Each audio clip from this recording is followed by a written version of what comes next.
Hi, I'm Dr. Douglas Street, and today I want to look at the use of sweeteners in diabetes. Why is this topic so important? This topic is important because the taste of food is important for everybody. And sometimes some persons don't want to really try to achieve diabetes remission because they are concerned about how the food may taste. Some persons really like their food to be sweet, and we just want even diabetics to know that you can use a bit of sweetener. It's not that you can, but you have to know how to choose the food, and because it may make a difference in terms of if you really commit yourself to achieving diabetes remission or proper blood sugar control. Um, of course, you know, we all know that the most common sweetener is cane sugar and also fructose. And those, of course, will have a detrimental effect on your blood sugar control. So you really don't want to be using those, right? Because of the health impact, because, these can increase inflammation in the body and can lead to a whole host of complications. So you don't want to choose those sweeteners that are not likely to cause these problems. But the thing is, not because a sweetener does not increase your blood sugar, doesn't mean that it can't have other health impacts. So again, it's important to know which ones are okay and which ones are not. Um, the thing about diabetes as well is that it can cause you to feel a bit excluded.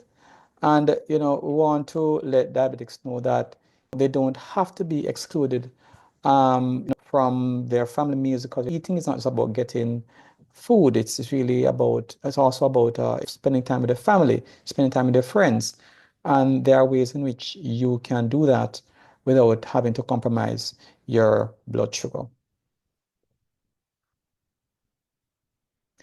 Now, there are two types of sweeteners. There's artificial sweeteners and there are the natural sweeteners. So we're going to look at the artificial ones first. Right?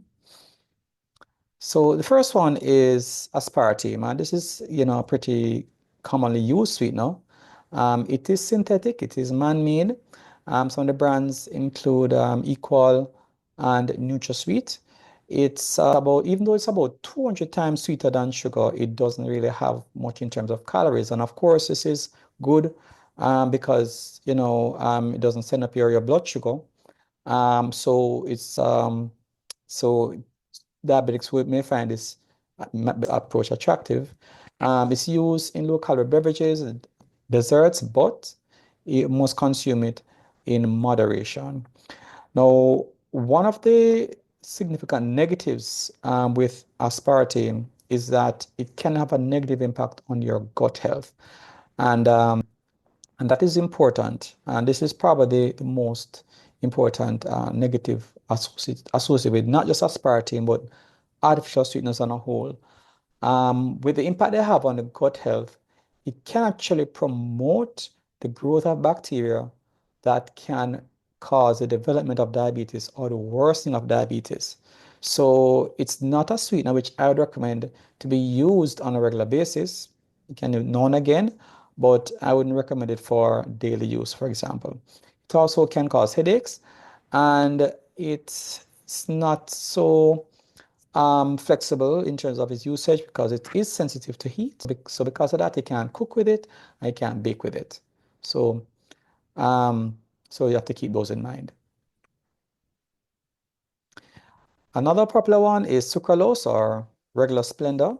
And sucralose is a chlorinated um, derivative of sucrose, which is cane sugar, the regular sugar that we use as sweetener. It is quite sweet, 600 times sweeter than sugar. So that means that you just need a small amount to sweeten your food. It is eat stable, which is an improvement on the aspartame. So it can be used for cooking and baking, and it's also used in sugar-free products.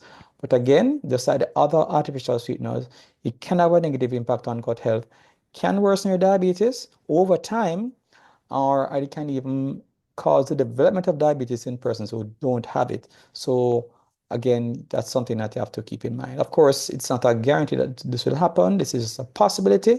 So, yeah, but you still have to keep in mind that it can have that effect. Saccharin is one of the older sweeteners, and it's the brands include Sweet and Low, Sweet Twin, and saccharin is calorie-free again. It doesn't increase your blood sugar, 300 to 400 times sweeter than sugar. So it's a small amount is necessary to sweeten your food or drink. It's found in tabletop sweeteners, those sachets that they use for sweetening of your hot beverage. It's also found in certain processed foods and in certain diet drinks and foods as well. But there have been some safety concern with it over the years. Some persons have been concerned about the possibility of it causing cancer. But the risk of that doesn't seem to be very significant because it is actually it has been rated to be safe for general use. But again, it can have a negative impact on your gut health. So it's to be used, I would say not on a regular basis. It may have an aftertaste as well as some of these sweeteners can. So that may be a bit of a drawback when it comes on to using it as well. So now we move on to the natural sweeteners, right? And these are generally, more recommended than the artificial ones. So the first one is stevia. This is probably one of the probably the most popular ones. And so it's something that um, it's quite often used. Um, the brands include Splendor Natural, Sweet Leaf, and it comes from the leaf of stevia rawbodiana plant. And as I said, it's quite popular, very much available as well. And it's one of the better ones to use, I would say. It doesn't have any calories, um, and it doesn't increase your blood sugar level. And it also has anti-inflammatory properties. And this is important for diabetics because, as we have discussed in other videos, um, diabetes is really caused by inflammation. And that's one of the primary drivers of diabetes and also the complications. So when you can have a sweetener that is anti-inflammatory, that's definitely something that you'd want to have. So this is one of the sweeteners which I definitely recommend. Um, and it's also widely available. All right, so available in liquid form, powder, granulated forms, and it also it's okay to use in baking as well. So it's quite versatile. But as other sweeteners, it may have an aftertaste which some person may not like. So that must be kept in mind.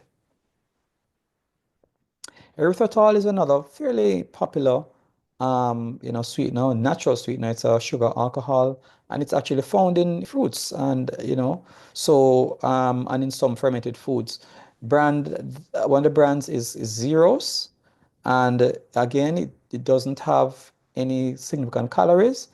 The glycemic index is actually 0, well tolerated by most persons, and including those who may have challenges with other sugar alcohols.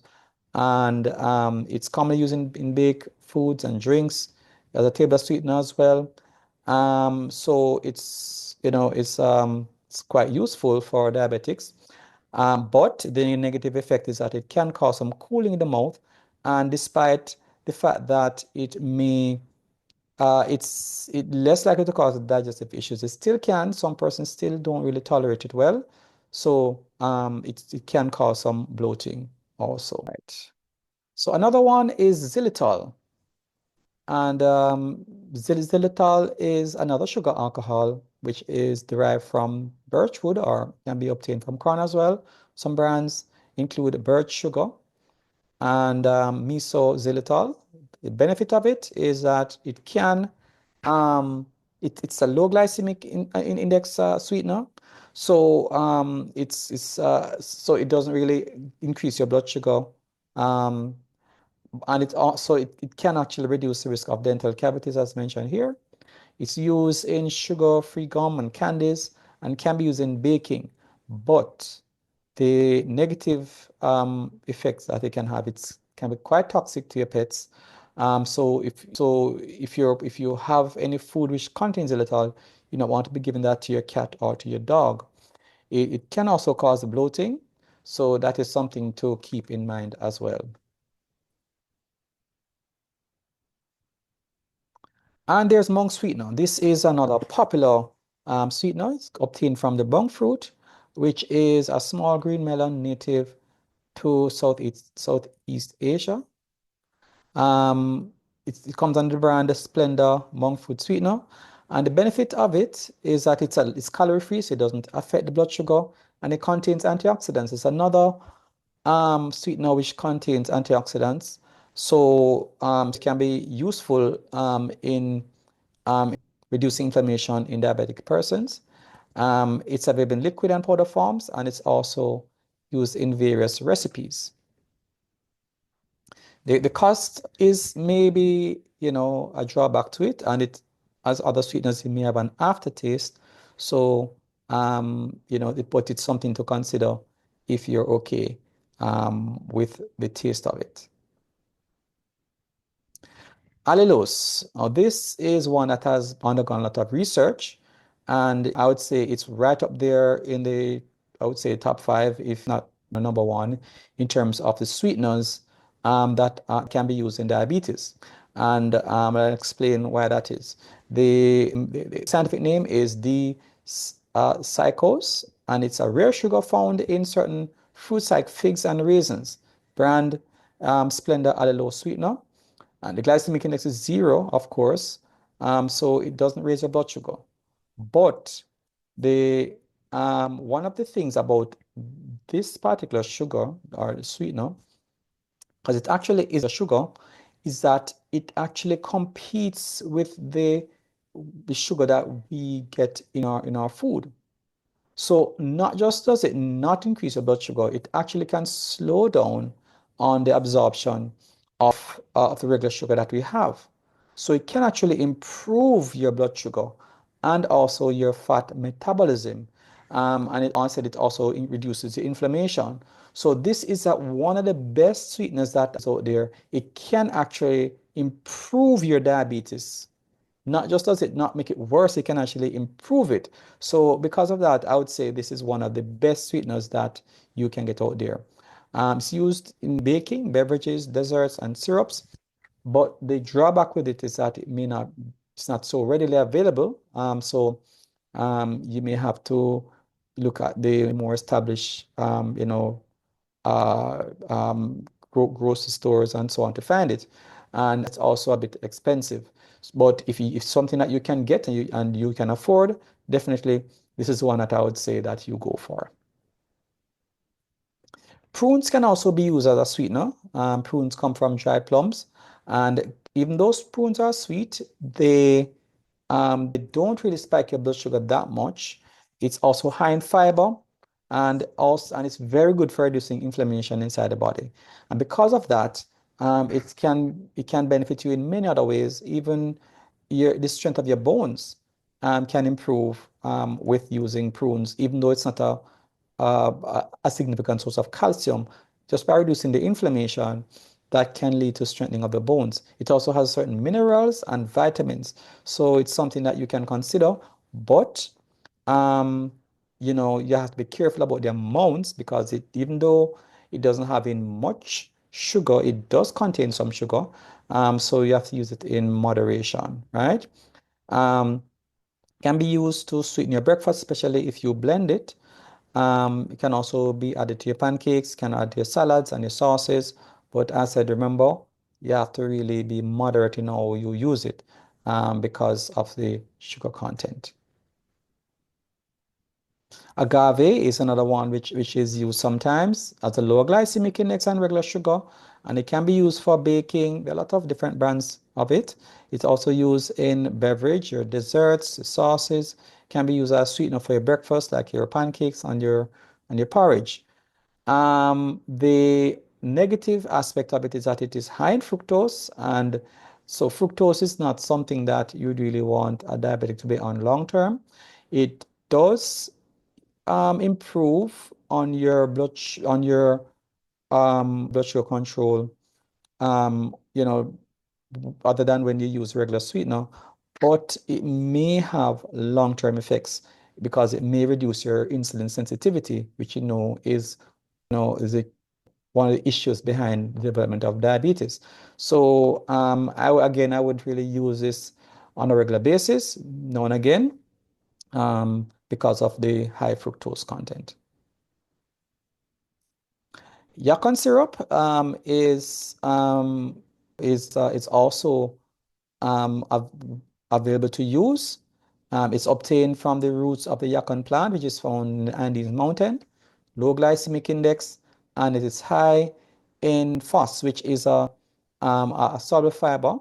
It's also a prebiotic, so that makes it good for gut health, which gut health is one of the determinants of development and worsening of diabetes. So this not only doesn't increase your blood sugar, it can also, over time, it may actually improve your diabetes because of the beneficial effect it has on your gut.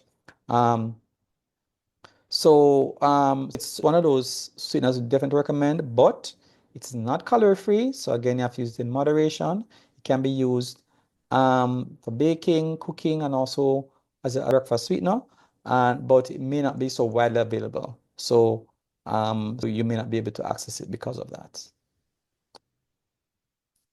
And then there's coconut sugar. Coconut sugar is made from the sap of the coconut palm trees, and it's low glycemic, and it also contains minerals like zinc, which is good for your immune system, iron, which is good for your blood count, calcium, which is good for the bones, magnesium, which is good for the nerves, and potassium, which is good for your blood pressure. So, it's quite a healthy, sugar to use, healthy sweetener.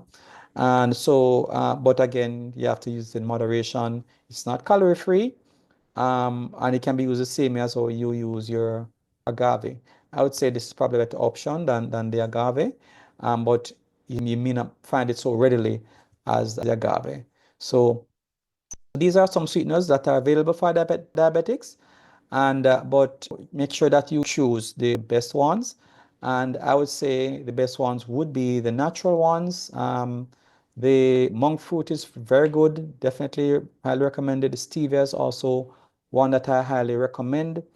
Um, and um, the it's the natural ones, so allulose is good, the monk fruit is good, stevia is also good, the erythritol, xylitol, these are the ones that I really would recommend highly. Um, the others, other natural ones are also, possible, so you shouldn't exclude them either. Now, I just want to make a little note about honey. Some persons may wonder if honey is something that they can use. I wouldn't really recommend honey as a sweetener for a person who is diabetic because of course, it does contain a lot of sugar. The glycemic index of honey is in the 60s, so I wouldn't really recommend it as a sweetener for diabetic. If you're not diabetic, then it's something that you can consider, but I wouldn't recommend it for a person with diabetes. All right. There are others that are much better to use. So I would say go for those rather than going for honey to be used as a sweetener. So these are some sweeteners that diabetics can use, and you can make sure you use them in moderation, and you can see improvement of your diabetes when they're used appropriately. Thank you very much for watching this video, and I'll see you in the next video. Thank you.